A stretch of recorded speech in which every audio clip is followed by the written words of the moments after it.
Hello friends, स्मार्टो systems की WordPress series में आपका स्वागत है और मेरा नाम है वीरेंद्र सिंह। पिछले सेशन में हमने फ्री होस्टिंग वेबसाइट में अपने वर्डप्रेस को इंस्टॉल किया था कंट्रोल पैनल में जाकर। इस सेशन में हम बात करने वाले हैं किस प्रकार से हम अपनी होस्टिंग को अपने डोमेन से जोड़ेंगे। अभी अगर मैं वेब ब्राउज़र में varinder.in लिख कर टाइप करूँ तो मेरे पास कुछ ऐसा मैसेज आएगा। अब ये मैसेज ये दिखा रहा है कि varinder.in जो डोमेन है वो तो एक्टिव है, परंतु अभी यह GoDaddy के DNS पे ही पार्क है। इसका मतलब ये हुआ कि अभी GoDaddy अपना ही एक वेब पेज दिखा रहा है वहाँ पे। GoDaddy वो वेबसाइट है जहाँ से मैंने डोमेन परचेज़ किया है, तो अभी ये किसी भी होस्टिंग से अटैच नहीं है और यही कारण है कि यहाँ पे अभी GoDaddy का एक पेज दिखाई दे रहा है। परंतु मुझे तो अपनी वेबसाइट खोलनी है जो varinder.in पे मैं बनाना चाहता हूँ।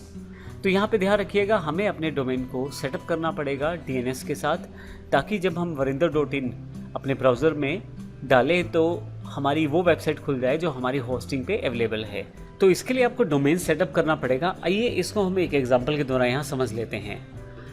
अब यहाँ पे मेरे पास डोमेन है varinder.in, लेकिन जैसे ही मैं यहाँ पे varinder.in गूगल ब्राउज़र पर डालता हूँ तो यहाँ पे मेरे पास बजाय मेरी वेबसाइट खुलने के GoDaddy का एक पेज खुल जाता है। उसका रीज़न ये है कि अभी डिफ़ॉल्ट रूप से मैंने इसी कंपनी से GoDaddy से ही डोमेन परचेज़ किया है, तो इसने अपना एक डिफ़ॉल्ट नेम सर्वर यानी कि अपना एक एड्रेस लगा रखा है। जब भी कोई मेरा डोमेन नेम एंटर करेगा तो इन्हीं की वेबसाइट पे वो ले जाएगा, क्योंकि अभी हमने वेब होस्टिंग इसके साथ सेटअप नहीं की है। अब हमारे पास वेब होस्टिंग यहाँ अलग कंपनी द्वारा परचेज़ की गई है और जो डोमेन है अलग कंपनी द्वारा परचेज़ किया गया है। तो जब भी हमें डोमेन को अपनी वेब होस्टिंग से जोड़ना है तो हमें नेम सर्वर्स की सेटिंग करनी होती है। अब नेम सर्वर्स क्या होते हैं एग्जैक्टली ये आपकी होस्टिंग सर्विस के द्वारा प्रोवाइड किए गए वो एड्रेस हैं जिनको आप डोमेन के साथ जोड़ते हैं, और जब आप डोमेन एंटर करेंगे तो फिर आपकी वेबसाइट उस पर्टिकुलर होस्टिंग पे खुल जाएगी। अब इस प्रोसेस को समझ लेते हैं। सबसे पहले मुझे यहाँ नेम सर्वर्स डालने हैं। नेम सर्वर्स आपको कहाँ से मिलेंगे? जब आप अपना अकाउंट रजिस्टर करते हैं होस्टिंग वेबसाइट पे, जैसे हमने फ्री होस्टिंग वेबसाइट पे अपना अकाउंट रजिस्टर किया था, तो उनकी एक मेल आपके पास रहती है जिसमें सारी की सारी इन्फॉर्मेशन रहती है, जिसको हम अभी देखेंगे भी। तो मैं आपको यहाँ बता दूँ कि फ्री होस्टिंग से अगर आप अपने डोमेन को जोड़ना चाहते हैं तो ns1.freehosting.com नेम सर्वर 1 है और नेम सर्वर 2 ns2.freehosting.com, ये दो नेम सर्वर दिए गए हैं। दो इसलिए ताकि अल्टरनेटिवली यूज़ किया जा सके अगर कहीं कोई दिक्कत रहती है। बस मुझे यही सेटअप करना है अपने डोमेन के साथ GoDaddy की वेबसाइट में जाकर, यानी कि अपने डोमेन को मुझे सेटअप करना है अपनी वेब होस्टिंग के साथ केवल ये नेम सर्वर्स दे के। अब जब मैं ये नेम सर्वर स्पेसिफाई कर दूंगा तो फिर केवल मुझे अपनी वेबसाइट का नाम डालना है और मेरी वेबसाइट मेरे सामने अवेलेबल हो जाएगी। तो आइए देखते हैं प्रैक्टिकली किस प्रकार से हम नेम सर्वर को सेटअप करते हैं। तो सबसे पहले हम ये देखते हैं कि हमें नेम सर्वर्स की इन्फॉर्मेशन कहाँ से मिलेगी।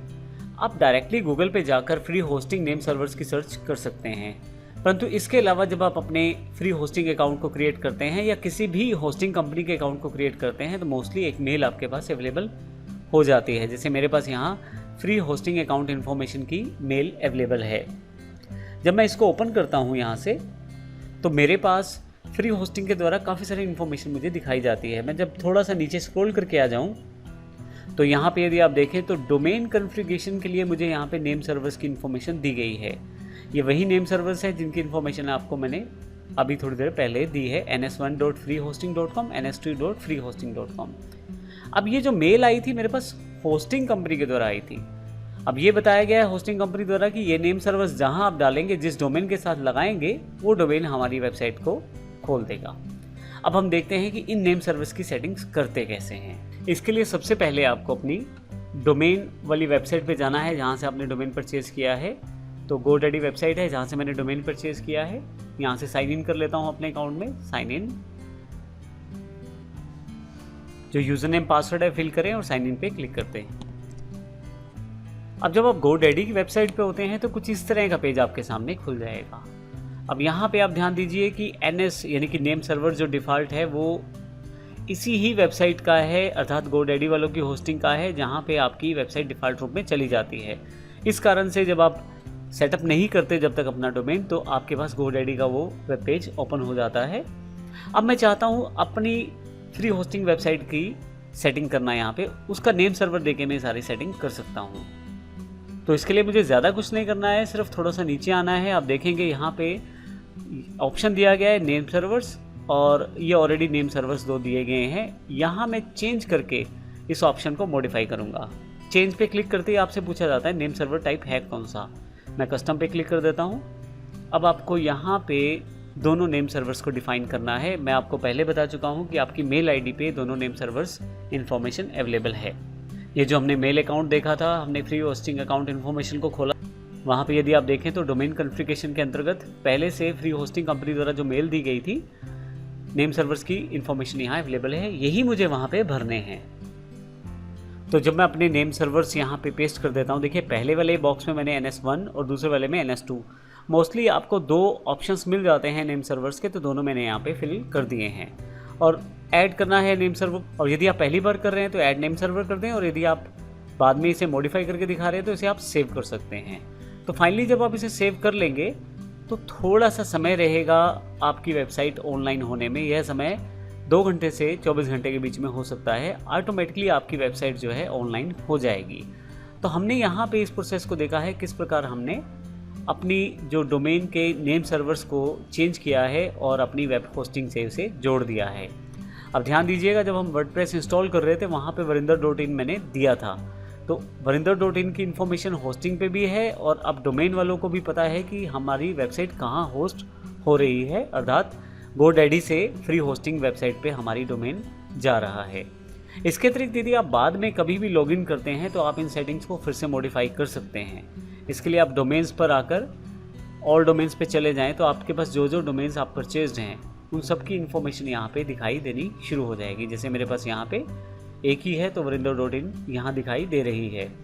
इसके अलावा मैं मैनेज पे क्लिक करके मैनेज DNS कर सकता हूँ। मैनेज DNS करके फिर से वही सेटिंग मेरे पास आ जाएगी, जहाँ से मैं अपना जो नेम सर्वर है वो उसे चेंज कर सकता हूँ।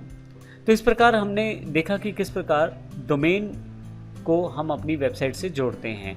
तो इस प्रोसेस को करने के साथ 2 से 12 या 24 घंटे के अंतर्गत आपकी वेबसाइट मैक्सिमली ऑन हो जाती है। आइए देखते हैं, जब हम डोमेन की सेटिंग कर देते हैं तो पहली बार जब हमारी वेबसाइट खुलेगी तो किस प्रकार की दिखाई देगी।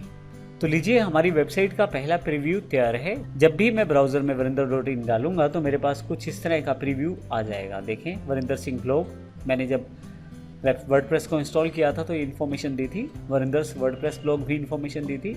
उसके अलावा नीचे की तरफ यहाँ पे एक पोस्ट है।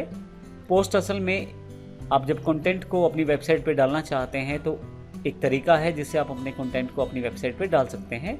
पोस्ट और पेज 2 तरीके हैं, लेकिन अभी यहाँ पे पोस्ट की बात कर रहे हैं। और यहाँ पे एक राइट हैंड साइड पे एक अलग से साइड बार दी गई है जिसमें सर्च का ऑप्शन है, रिसेंट पोस्ट्स हैं। हालांकि इसमें मेरी पोस्ट नहीं है, ये वर्डप्रेस की तरफ से डिफ़ॉल्ट रूप में दी गई है। नीचे की तरफ से प्राउडली पावर्ड बाय वर्डप्रेस दिया गया है, तो जो ये शो करता है कि ये जो वेबसाइट बनेगी या जो अभी डिफ़ॉल्ट पेज दिखाया जा रहा है ये वर्डप्रेस का है।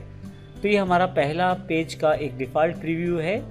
अगले सेशन में हम बात करेंगे किस प्रकार हम बैकएंड में as a developer, as a website designer अपनी वेबसाइट को डिज़ाइन करना शुरू करेंगे और डेवलप करना शुरू करेंगे। हम देखेंगे किस प्रकार अपने एडमिन पैनल से, एडमिन अकाउंट से डैशबोर्ड पर जाकर अपनी वेबसाइट को डिज़ाइन कर सकते हैं। धन्यवाद।